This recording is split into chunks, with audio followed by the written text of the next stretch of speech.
Don't forget to mop the floor. Don't forget to mop the floor. معناها ما تنساش تمسح الأرض.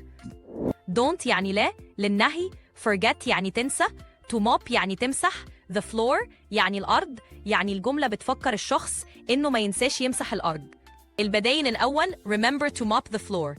remember يعني تذكر، to mop يعني تمسح، the floor يعني الأرض. make sure you mop the floor معناها اتأكد إنك تمسح الأرض، وبتتقال لما بتوجه الكلام لشخص معين.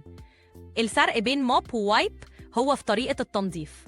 mop يعني يمسح باستخدام ممسحة موب ومية، ودي عادة بنستخدمها لمسح الأرضيات بماء وصابون عشان ننضفها. وايب يعني يمسح بقطعة قماش أو منديل، وده بيستخدم لمسح الأسطح من الأتربة أو السوائل زي الترابيزات، الشبابيك أو الأسطح الصغيرة.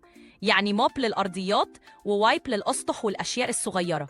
لو عجبك اللي سمعته ولسه عايز تعرف جمل أكتر وتطور إنجليزيتك بطلاقة، تابع باقي الحلقة على قناتنا ساندوتش إنجليزي على يوتيوب. تابع معانا الفيديوهات كل يوم، ووعد مننا هنخليك تتكلم بطلاقة.